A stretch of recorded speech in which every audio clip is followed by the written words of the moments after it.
Right, so I can see we've got almost 50 people in the room, so I think we'll make a start.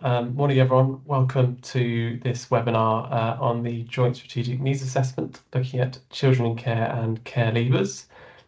So by way of introduction, my name is Will Leather. I'm a Public Health and Commissioning Manager at Nottinghamshire County Council. Presenting today is Bryony Jones, who's also a Public Health and Commissioning Manager, but with a split role across the County Council and the ICB, and it's great also that we've got two colleagues joining us to help answer your questions and share some more reflections. So that's Rachel Simpson, who's a Children's Service Manager for Looked After Children at Nottinghamshire County Council, and Angela Richardson, Designated Nurse for Safeguarding and Looked After Children at the ICB. So the purpose of today is to summarise the findings of the JSNA on children in care and care leavers, and provide an opportunity to ask questions and share your own reflections. And then finally, to think about how you can use the findings and recommendations to improve outcomes through your own work, your team, or your organisation. So the running order for today. So Bryony's going to summarise the JSNA for about 30 minutes or so. And during that time, would really welcome for you to use the chat to ask questions, share your own thoughts or reflections. So we really welcome the different perspectives that you can bring, because I know there's colleagues from a wide range of organisations. But please do bear in mind that this isn't the place to discuss individual cases or share confidential information. So after Bryony's presented, we'll have about 20 minutes or so for Bryony, Rachel and Angela to respond to your comments and your questions. A couple of bits of housekeeping. So this webinar is recorded and we plan to publish it online, so that's a resource that anyone could use and access as part of the JSNA. And because of the number of people that we've got today, we've switched off cameras and microphones. But as I say, please use the chat to ask questions and provide any comments. So before I hand over to Bryony, just a couple of points of context for those of you that aren't familiar with the Joint Strategic Needs Assessment. So it's an assessment of the current and future health and social care needs of people in Nottinghamshire, and it's the evidence base about what works to address those needs. We're constantly updating the JSNA, and this today is one of many topics that we cover. So for instance, we've got JSNAs looking at mental health, carers, substance use, just to name a few. So the benefits of the JSNA really are that they highlight inequalities and the actions to reduce them.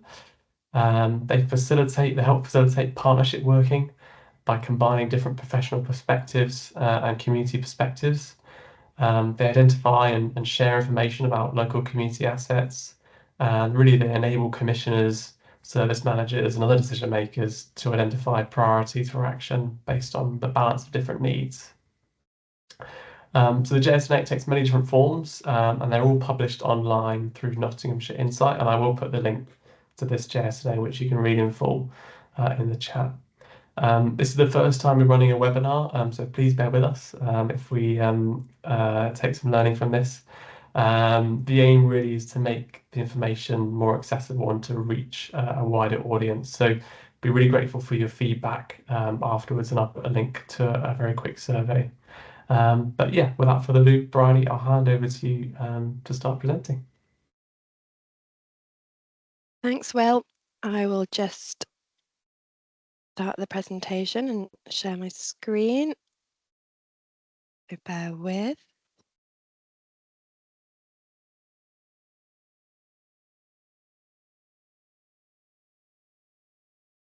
There we go. Hopefully you can all see it. So as Will introduced, I have a split role across the system, and I'm a Public Health Commissioning Manager, and I was one of the authors and part of the working group that developed this Joint Strategic Needs Assessment. So what I'm hoping you'll learn from today, and also welcome kind of discussion points throughout the session, I'll explain who our children in care are, what we know from the evidence in terms of what their experience is in care, what their health and wellbeing needs are for children in care and care leavers, and what can the health and care system and wider partners do to improve the health and wellbeing outcomes. And just to clarify, because I do appreciate colleagues and services do work across the Nottingham City and Nottinghamshire county boundary, when I refer to children in care in Nottinghamshire, it is those children from Nottinghamshire County, so not covering the city, although I believe they have a JSNA in the works, so hopefully information on that population will be available soon. So to get us going, we'll start with a quiz just to kind of share some facts and test out people's knowledge about what they know currently. So I believe we'll have popped this up on everybody's screens. So the first question is, how many children from Nottinghamshire are in care currently? So as of yesterday, how many children are looked after by the local authority? So there's a couple of answers on the screen for you to decide from.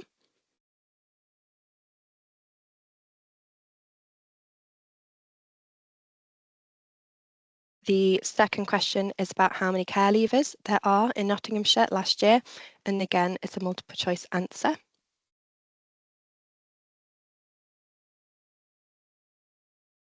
The third question relates to what percentage of children in care were actually then placed in Nottinghamshire last year.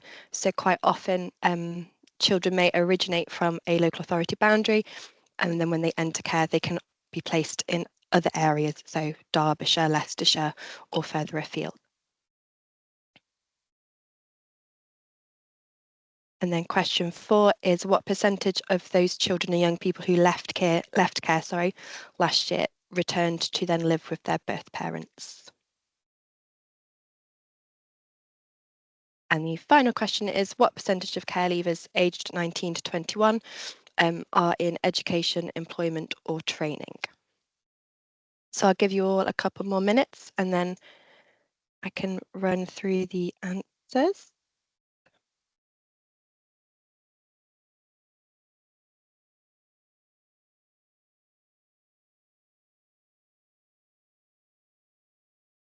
Oh, with no cameras, you can't see if people are done or not. I'll give you 10 more seconds.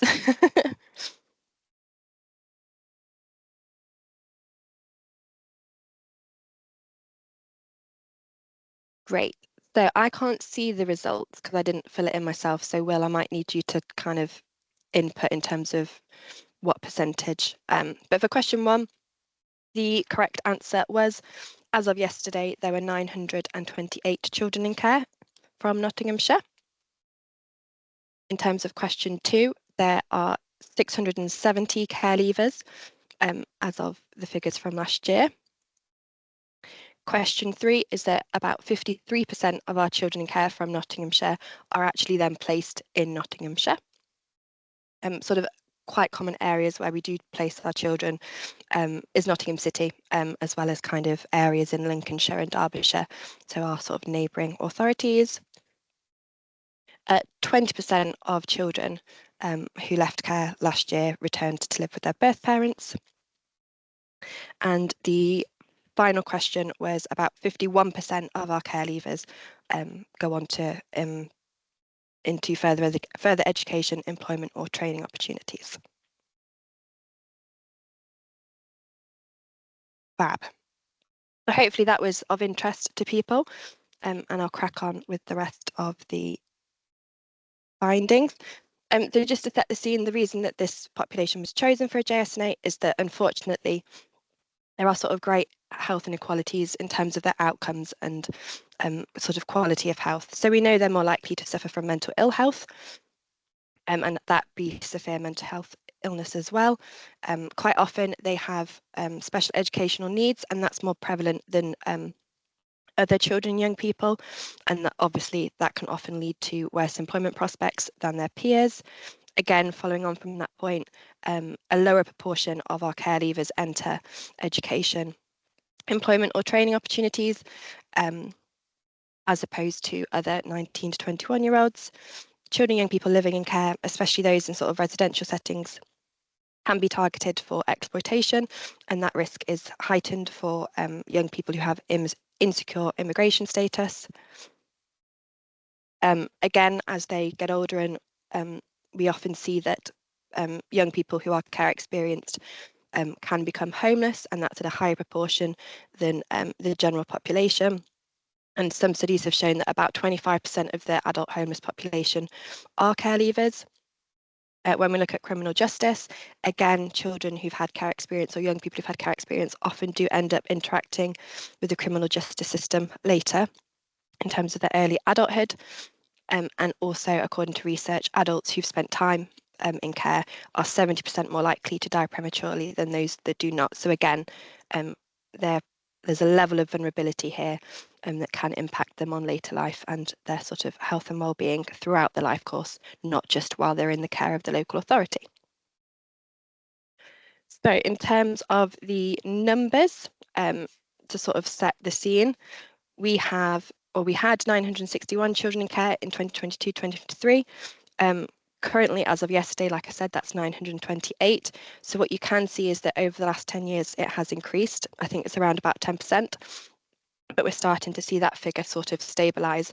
And there has been an influence of the number of unaccompanied asylum-seeking children and young people. And as you can see on the slide, that's increased by 87% since 2016.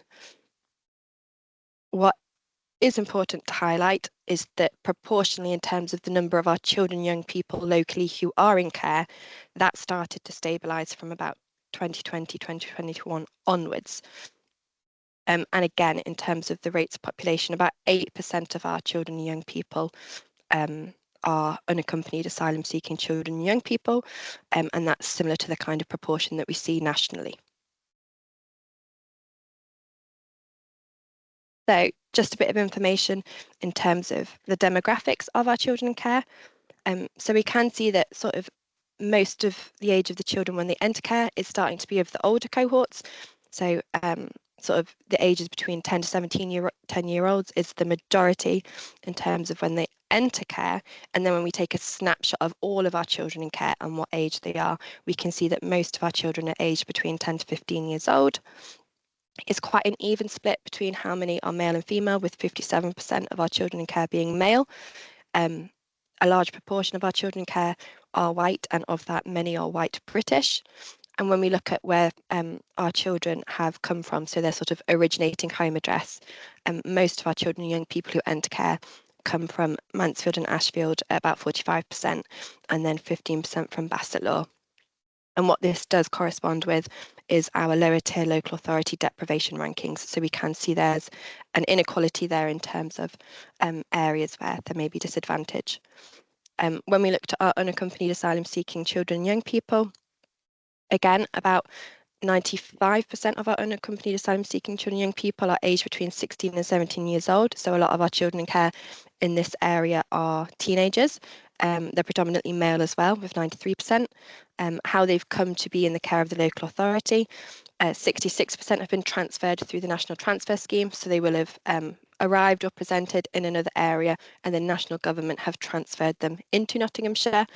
31% have been spontaneous arrivals, and then 3% have been transferred from the adult asylum hotels.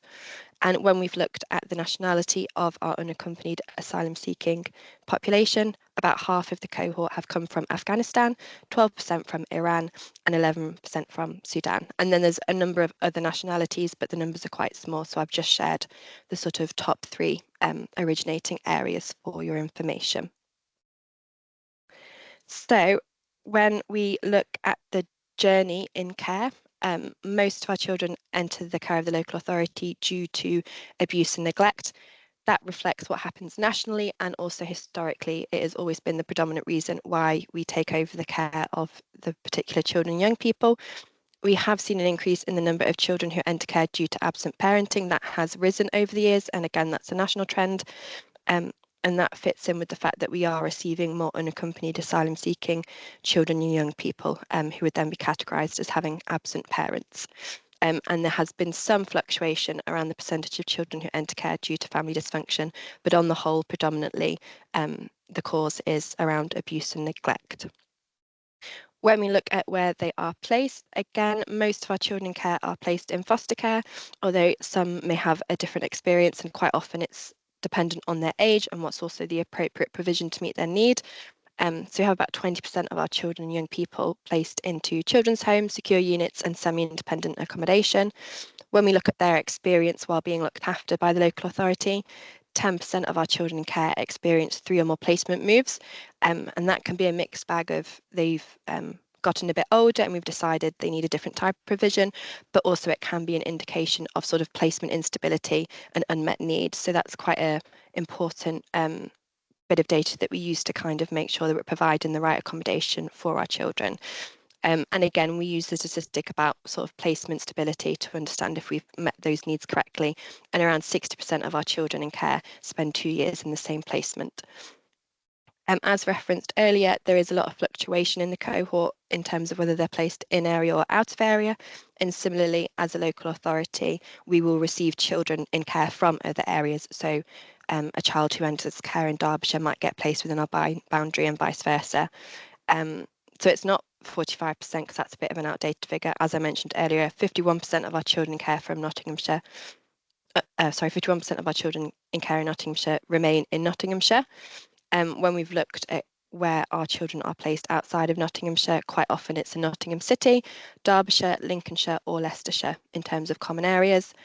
And when we've looked at why children may have left care, there are a number of different reasons, but like I referenced earlier, around 20% end up returning home to their birth parents, 13% get put on a special guardianship order. So that is a permanent care order where they might be placed with extended members of kin or family members who aren't their birth parents.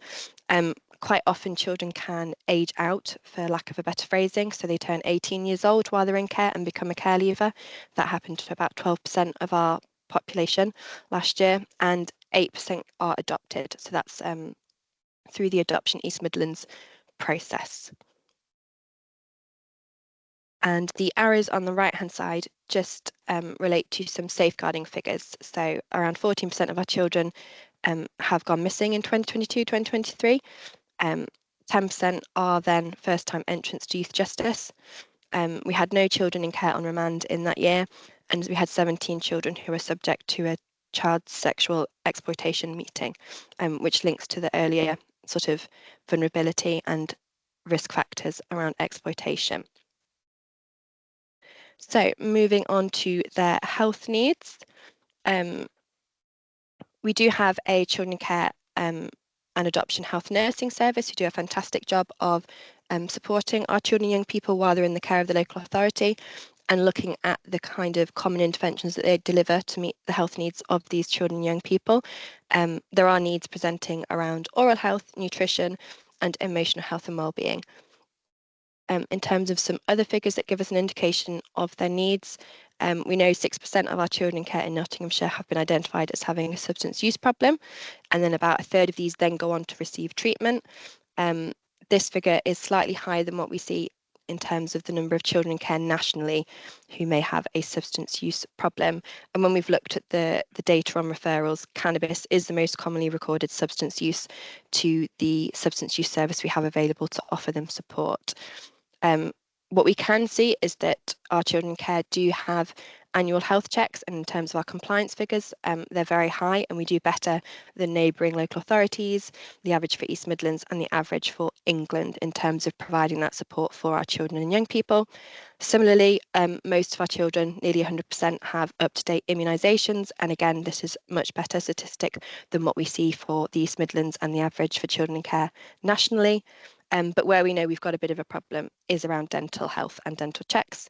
So 60% of our children in care had a dental check in 2022, 2023, and this was below average when we looked at what happens for children in care in the East Midlands and in England. But I do know that over the last year or so, there's been a lot of work around this health need, and I believe that figure has improved since. Moving on to the emotional health and wellbeing of our children in care, we use data from a tool called the Strengths and Difficulties Questionnaire, which is a behavioural screening questionnaire that helps to provide an indication around their emotional health, and it's based on a sort of scoring metric. So what we can see is that 42% of our children in care have a score which is a cause for concern, and about 12% of scores that were borderline, and these have been relatively the same sort of over the last 4 or 5 years. And what you can see on the graph in the top right-hand corner is where we've compared it to the average score for children in care in England. So this would indicate to a certain extent that our children in care locally do have some emotional health and wellbeing needs that need to be met. We also have a CAMHS looked after team, so that's a specialist function provided for our children in care to make sure they are supported with their mental health and wellbeing. And we have seen referrals for this service increasing. The majority of referrals are for attachment difficulties, and about half of the referrals are for children aged between 15 and 19 years old. But as I mentioned at the beginning of this presentation, that fits with the demographic of our children in care, who are often sort of the teenage age bracket. And what we are seeing is a slight increase in terms of the average waiting times, but that sort of fits with the local picture and the national picture around NHS waits. Moving on to their education and sort of employment opportunities, when we look at how many of our children in care meet the expected reading, writing and math standard, about half of our cohort meet the expected reading standard. This lowers to about a third of all children in care meeting the expected writing and math standard, so that's key stage 2 figures, and this is lower than what you see in terms of the general population. In terms of attendance, that was pretty good. We had 86% average attendance for Nottinghamshire Children in Care in the academic year of 2022-2023, but we have seen an increase in the proportion of half-day absences since 2020. But again, this tracks with what we see as happening nationally in England as well. When we look at GCSE standards, we do know that our children and young people who achieve a grade 5 or above in their mathematics and English is at a lower percentage, so about 9.6 to 13.6 of our children in care achieve that standard, which is much lower compared to the 50% of all children in England who go on to achieve that level of education. And when we look at the number of our children in care who've been identified as having a special educational needs, we estimate that that number is between 250 to 300 children. And this is similar proportion to what we see for children in care in England, but it is more than what you would see in terms of the general population. So that's an area of need that we would want to focus on. And then when we've looked at sort of the prospects and the outcomes for care leavers, around 50% of our care leavers go on to enter education, employment or further training, and that's similar to what we see in terms of the national picture for children in care and care leavers. And just to go through some of our recommendations, so there are quite a few. I think there's maybe 20 odd that are in the full chapter, so I won't go through each and every one of them, but we have grouped them into particular areas. So while this has been a comprehensive needs assessment, there's more data and there's more investigation that could happen to better understand how we're meeting their needs and how we can better support these children and young people in the future. So we want to understand more directly what their care experience looks like and have some key performance indicators so we can hold ourselves and others to account in terms of improving the outcomes. As explained, dental health and oral health has been a topic area that brought up some unmet need and some further investigation required. And as part of that, we would want to be collecting more information on that particular area of health.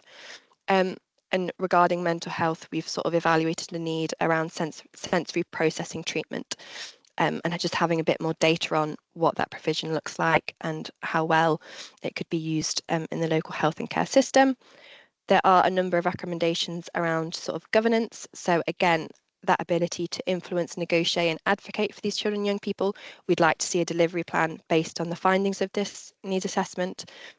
We'd like senior leaders to be advocating for children in care in the wider sort of discussions around children and families and service offers. As I explained earlier, there's a lot of movement for our children and being placed out of area, and then ourselves and our services receiving children from other areas into Nottinghamshire. So how do we make sure that's equitable? How do we make sure there's reciprocal offers of support so that all children in care are treated fairly and have timely access to the support that they need? How do we do more co-production with our children and young people and make sure that that's feeding and shaping the services that we provide? And as I kind of touched on very briefly in the presentation, there are cohorts within cohorts who have a different experience and might have different needs required of the local health and care system, of which unaccompanied and asylum-seeking children and young people are one of them. So we're proposing that we have a specialist focus on those children and young people as the numbers are increasing and the needs are more unique and specific to themselves. So how well are we able to provide and give them the support that they need? When we've looked at the health and wellbeing needs, there are a number of areas that we would like to explore further and recommend that partners do so. So understanding the therapeutic offer in residential settings, evaluate the mental health support for our care leavers, investigate how we can improve access to the universal adult mental health services. Again, dentistry has come up, the commissioning and provision of appointments and services for children in care and care leavers, looking at how we utilise health assessments to better understand their needs and sort of advocate for the services and support required, making sure that all professionals who work with and support these children and young people are trauma informed and have the adequate training and sort of development that they require, and then promote and identify the support for substance use in and amongst the system. And then in general, prioritise children in care and their special educational needs in terms of that area of support. We did have a working group of many professionals who fed into this process and shared their expertise, and the priorities for them in terms of their reflections was around the mental health of these children and young people, the importance of having equitable and reciprocal arrangements with other local authorities and services, supporting our children and young people and preparing them for adulthood, and also ensuring a smooth transition between children's services to adult services, specialist services to universal services, doing some more trauma-informed work and the therapeutic offer in our residential homes. They also agreed around understanding and providing that specialist support for unaccompanied asylum-seeking young people. And again, they agreed and supported the recommendation to be prioritising children in care and the special educational needs, sort of responding to the fact that they are more prevalent within that cohort than children and young people in general. These are just the references that I've included. Then, as Will mentioned, the needs assessment itself is very comprehensive. That was a whistle-stop tour, and there is a lot more information, including all the services that are available for these children and young people provided in the assessment. And what I've put on the screen are my contact details, where I'm happy for anybody to get in contact to ask me any further questions around it. In terms of the next steps, this assessment was approved by the Nottinghamshire Health and Wellbeing Board, and it was agreed that the Nottinghamshire County Looked After Children and Care Leavers Partnership Board would be responsible for the delivery of this moving forward. So just to reassure that there are sort of plans and mechanisms in place for addressing these recommendations and using this needs assessment to support our local children and young people in care. But I will stop there and hand back over to Will. Thanks very much. Thanks very much, Bryony. That was a great summary. As Bryony said, over to you guys really for any questions or comments. Feel free to use the chat, or what I'll do as well is I'll open up microphones and cameras so that you can raise your hand and ask them directly. But please do make the use of Bryony, Rachel, and Angela's time. They're here to answer your questions, and also very interested to hear your own reflections. As I said, we've got a real wide variety of colleagues here from different organisations, and you all have different perspectives which can contribute to the JSNA. By no means is the JSNA, the be-all and end-all. It really is an evolving picture, and we really benefit from your views and your feedback. So as I say, your microphones and cameras should be usable now, or please use the chat, and we'll take any questions or comments.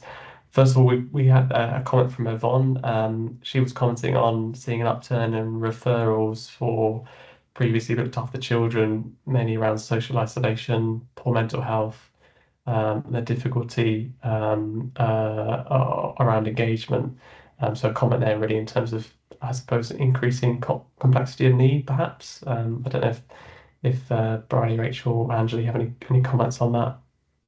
Yeah, I'd echo that. So in relation to care leavers over 18, we can solve things like where are they going to live, trying to support into education. But one of the biggest things we really struggle with is social isolation, because if care leavers haven't got any family or friends, then it's trying to build networks around care leavers.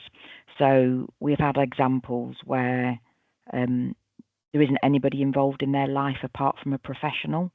And obviously, care leavers know that. So, in terms of what it's that trying to build networks where we can, if they can link back with families, we will try and support that, and we'll try and support that under 18 as well. So, it might be that it could be, even if they haven't got a parent, there could be an auntie or an uncle or a grandparent, and if they haven't seen them or been in contact, we would try to support that under 18, so that we could try to make sure the contact's safe, but support it so that the young person is able to see family members and hopefully build some links who would be part of their support network once they're over 18. We're trying to promote any activities when we know of them. So, like if someone's doing like social walks, or we do a coffee and a cake drop-in for care leavers. We had an event recently at the Mansfield Library, and we got quite a good attendance for that. So trying to connect care leavers to things that are happening in their own communities. And as part of our care leaver offer, we do have a leisure offer. So care leavers can attend the local leisure centre run by which is operated by their district council, and we do a referral, so that then they get a free leisure pass. What we found is sometimes that care leavers are reluctant to go by themselves. So sometimes the personal advisor might go to the gym for the first time with them, just to get you over the door. Because I think most people are a bit worried about going to a gym and who's going to be there and what people are going to think and stuff like that. So what we find is obviously that going somewhere new can be really anxiety provoking, and actually if we go with care leavers, then that does tend to make the difference to them going somewhere for the first time.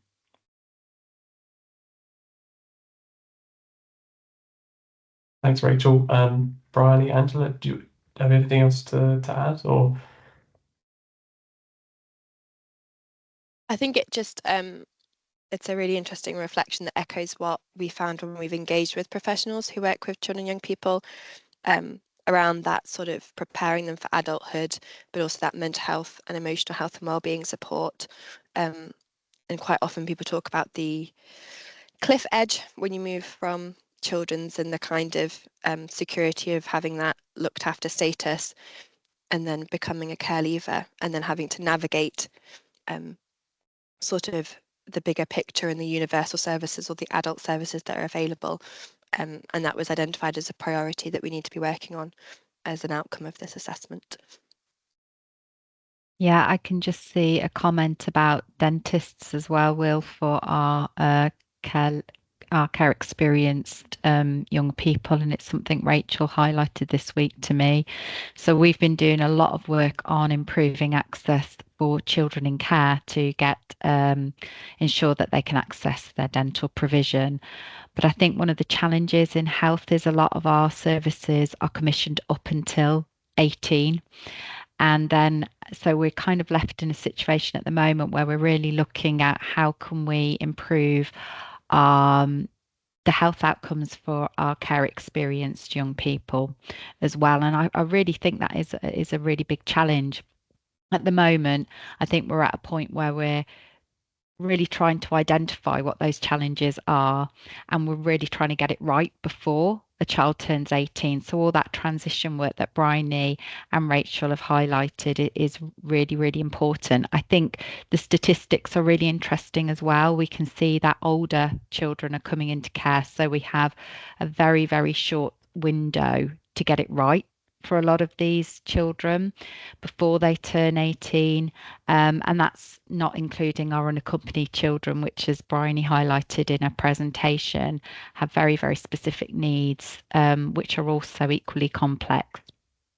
So yeah, this is the really great piece of work doing the JSNA. It's really helping us drill down to some of the data for us to really understand what we're actually trying to manage as well. So it's hard to give lots of reassurance because I think there's still a huge amount of work to do when it comes to our care leavers and care experienced young people. Just in relation to dentists, so we would say that the young person tries to go back to the dentist that they were already with potentially before they came into care. So even if it means we have to transport them, because if they can't get a new dentist in the area where they are, if they're still listed for the dentist where they were, which they could have gone to within like the last year, then we would recommend they still go to that dentist, even if we support with transport to get them there, because what we know is obviously that there are a lot of NHS dentists. A lot of dentists aren't taking on NHS patients. I think it's also really important that Rachel, Bryony and I have done a lot of work, but really Rachel has led on it, trying to get more nuanced data. So that statistic that was in the presentation, around 60% compliance, that's really improved in the last year, hasn't it, Rachel? But what we've identified is that there is a cohort of young people between 16 and 18 who haven't gone to the dentist. So it's not that they can't get access to the dentist, that they haven't gone to the dentist. So Rachel's working really hard to get even more nuanced information around that, because the other part of this work is that kind of health promotion work and how are we engaging young people, because if we're not getting them into the dentist before they turn 18, they're less likely to be able to get access to a dentist post 18. So it's quite a lot of layers of work going on with that kind of health promotion work. Thanks all. Yeah, I think a really interesting question and discussion, obviously ongoing work, and that's part of the JSNA, is identifying what we need to do more of and take action on. So by no means is this all solved. So another really interesting question actually from Asra, who asks what role the voluntary sector currently play in supporting children in care, and how we're supporting partnerships with these organisations to meet the needs of those children and young people. So I'd say we've got probably varying services and access depending on where you are. So we have, for example, a good working relationship with Equation in relation to domestic violence support, and they had a stand for our most recent care leaver event, but personal advisors in leaving care can also refer young people to support from Equation as well. We have some good relationships with colleges and say, like, for example, the university, they at Christmas, because, for example, care leavers potentially could be left on campus when other people are returning to family. So they put an event on, which we were then able to send out. And then I received some other things that various voluntary agencies were doing. So then I sent them out to the leaving care service. So what I would say is, if you become aware of something in your area that could be of use to care leavers, you can email it to me and I will email out to the whole service. So that's the easiest way of getting all our information out to care leavers, is I send it out and then it goes to all personal advisors. And we also have a app, and we have a fantastic business support worker who puts things on the app.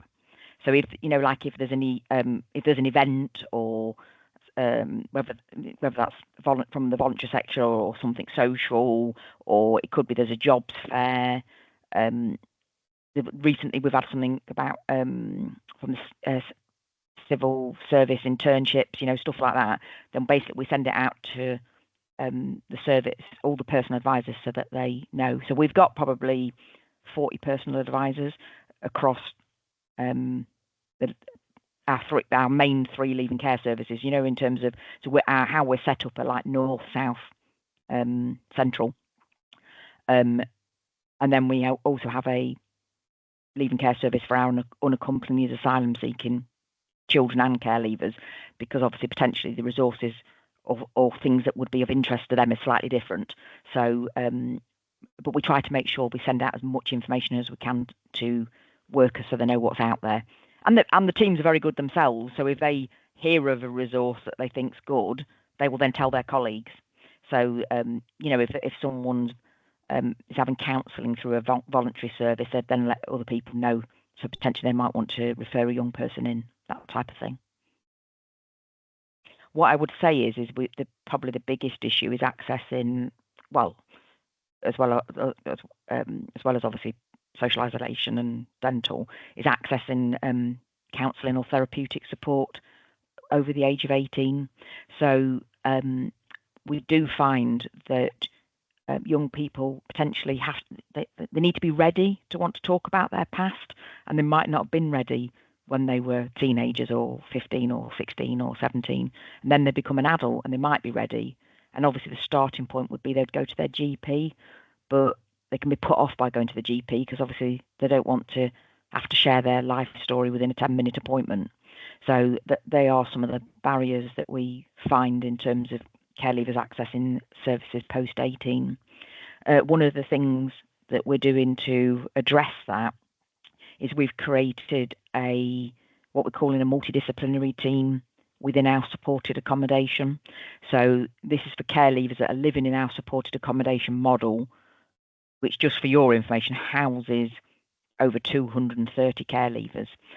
They're not living in the same one. They're all different places. So there'll be some in Newark, some in Worksop, Retford, Mansfield, Ashfield, Nottingham. And then the MDT workers, so they're doing some social prescribing and some therapeutic interventions. It's quite a new service, only set up end part of last year. But there's also some learning to come from that in relation to we want it a little bit similar to how, if children and young people were in residential care, if there was an incident, staff would be supported to reflect on an incident and how you could learn from it. That's the same thing we're wanting within our supported accommodation, with the plan being that we'd get less evictions from those housing providers, and that we should obviously be better long term for young people's stability. But it's trying to support to address those issues, and obviously one of those issues could be substance misuse. So trying to then encourage young people to access support, and sometimes it can be emotional dysregulation. So so we've been trying to look at ways to support that as well. We also have a fund that's called You Know Your Mind, which is half funded by health and half funded by social care. And young people, if they identify something that would help with their mental health, then we can support them to access that. So it's potentially a small amount of money. Sometimes it might be £350. But actually it can make a huge difference. So it could be, for example, somebody like, say, boxing, swimming, music lessons. We had a young person that wanted to go out walking and thought if they had a camera that would help them to go out walking more. They took photos. They actually entered a photo competition. Sensory items. So it can be as creative of what the idea is that somebody comes up with, but we find that things like that can make a real difference, and that can be accessed by the social workers for looked after as well as the care leavers. And the example for a care leaver was really isolated, and they've got a child, and we got like a membership for Wheelgates or whatever one of the other ones is called, so they'd be able to take their child out and about, that type of thing. I feel like I've spoken for a long time. I'm sorry. No, that's really helpful. Thanks, Rachel. And it's great to hear those examples of, you know, real life actually young people benefiting. But Bryony and Angela, I just want to shift back to the original question around support through the community and voluntary sector, because I think that's a really interesting point. We often fall in the trap of focusing on our statutory services, but actually there's a whole wealth of opportunity and provision that exists in the community. So I just wondered if you had any more reflections on that. Yeah, so no, it's a really valid reflection, and there definitely is a role. I'll be transparent that in putting this needs assessment together, we were not able to collect all the data we would like, or kind of analyse every sort of question that we had around our children in care. But what I would say is they are very important, and I think this is a evolving piece of work. So we have presented it to the Nottinghamshire Partnership Board for Children in Care and Care Leavers, and I think reflecting on what other colleagues have shared as part of this webinar around how do we, make our care experienced young people feel connected to their communities and not isolated, and support them with their emotional health before it becomes a severe mental health illness. And I do think the voluntary sector is such a valuable partner in doing that, around that sort of preparation for adulthood and community integration. So I know I'm not answering the question. I would say that I think as part of the delivery of the recommendations through the partnership board, we'd be wanting to engage that sector in working with us and holistically to kind of better support our children and young people.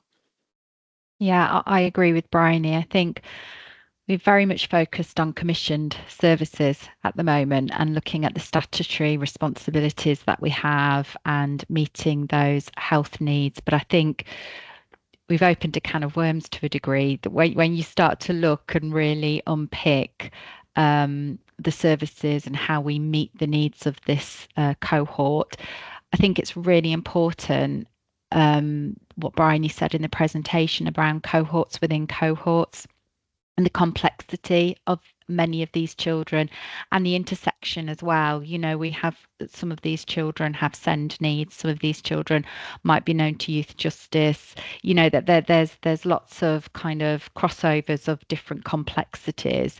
But I think that's probably a learning for us in how do we strengthen our relationships with the voluntary services, because it's around one size not fitting all. And we have so many different complex cohorts, like I've identified. It's probably about strengthening some of our relationships with our voluntary sector to see how we can, improve health outcomes for this cohort. So I'm really sorry I keep giving answers that say we've still got loads of work to do, but it's the truth. That's the reality of the situation. But it's really helpful having a forum like this and hearing different people's perspectives. Thanks. Yvonne, you got your hand up. Do you want to come in? Yeah, and ask a question? if I could please. I'm social prescribing lead in Newark, and I work for Newark PCN. So I cover 7 surgeries in the town and on the peripheral. Cover a lot of rural area as well. I'm seeing an upturn in looked after children that have left the services and are now, housed in the community. I'm currently working with the looked after. Is it the Leavers looked after? The Leavers team. I don't know what the Leaving Care team. That I found them. When we work together, we get really good outcomes. But unless they're aware of the social prescribing model and how we can help support them and their interaction with that young person, they're not harnessing the best that's in the area. We are able to offer quite a holistic perspective. The young people that I have seen of late, they're astounded when they go, and when I say to them, this intervention is led by you. This looks however you want it to look. what's important to you? What do you think your areas of concern are? Where would you like more support? And suddenly they feel empowered. And it's like, because whatever the GP ticks on the referral might not necessarily be the thing that is actually troubling that person the most. So I often get things for social isolation, but the social isolation might be derived from a mental health aspect because that person is having panic attacks and is not able to get out of the house. So the first port of call there is for mental health services to wrap around that person to ensure that we rebuild the mental health, and we can work with then partners such as Framework who can offer one-to-one support and guidance, maybe going to the mental health appointments with that person, just give them a feel of strength that they're able to attend with somebody in their corner. A lot of the young people that I see are quite distrusting of services. They've been moved around quite a lot. They don't feel that their voices have ever been heard. So I give them an opportunity to get that voice heard. And if I have to advocate for them, I will advocate for them if that's what they want me to do. I also feel that, if somebody's moved into an area and you've got no friends, no family, where do you start? This is what we need to look at. We need to prepare them better and build confidence, because everything comes from confidence, doesn't it, to be able to link in with the community around you. And if you're socially isolated and you're not part of that community, that affects your mental health, and in turn that affects your physical health. And I often don't see these young people until they have reached crisis point. Yeah. And that is a worry. So to me, somebody moving into an area that has been a looked after child, the first thing they should be signposted to is probably a social prescriber. So we can look at the housing, make sure the housing, we do everything: housing, debt, finances, benefits, physical health, emotional well-being. We look at the whole package. So it's just really to say that it would be nice if we could link in with that care leaving team. And the care leaving team are not always from the local area, are they? So they could be Nottingham based. So what you would have is, say for example, if a young person was in Mansfield's our central team. If they are a Nottinghamshire care leaver, then it would be a personal advisor of Nottinghamshire. If it's been a young person that's been placed in Nottinghamshire by another local authority, the local care services, the leaving care services they are getting will be delivered by that local authority that they're from. So depending on where they've moved from would depend on where their services are being delivered. Where, as much as possible, we want children to remain in Nottinghamshire. So if they are a Nottinghamshire child, and we will always try to keep children local. If children have gone further afield, then we will try to get them back into Nottinghamshire. So it's very much is led by what the young person wants as well. Yeah, I'm just saying that the logistics is huge, and then by the time people access services, the mental health can be so poor that you've got so much trauma before you can even do the other bit, if you see what I mean, Angela. Yeah, no, I totally do. And I think you're right, because you've raised two really, really important points that I think if you don't work every day with these young people, you don't always understand. And that is that a lot of these young people, you're absolutely right, their originating local authority will be completely elsewhere. And that adds that, whether you're a child in care or whether you're a care leaver, that adds such a complex layer in accessing services and like you said, doing that joint working. But I think it is also probably worth us having a conversation outside this meeting about how we do strengthen those relationships with health, like with like me, but also with Rachel's team, for example, because I do think the more kind of scaffolding we have around our young people, and just the more we communicate with each other, so that we can put that really robust support in place, the better. So it would sounds be like good a really to good do idea. That. Definitely.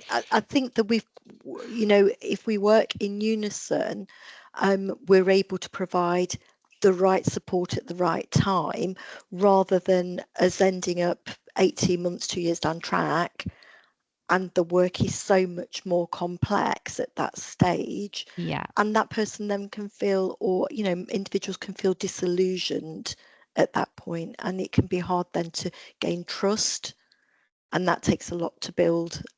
And it's very complex, isn't it? Because some of our young people aren't ready to engage in the kind of therapeutic support we would like them to at various times throughout their childhood and their adulthood. So having a responsive service in place is really, really helpful. But like you said, a holistic one, ideally, and as something well. that meets them with that ethos of what matters to them as being the most important part. So thank you for letting me speak. Really appreciate it. Good to hear your perspective, Yvonne, and like I say, good to make that connection. Yeah, thanks very much, Yvonne. Right, we're almost out of time, so I'm gonna wrap up so that we can keep to time. So thank you very much, everyone, for attending, and special thanks to Rachel, Bryony, and Angela for taking time to present and answer questions. I hope that was useful to everyone. I will put a link in the chat for a feedback survey. I'd be grateful if you could fill that out so that we can learn from this experience going forward. But thank you very much. We'll finish there.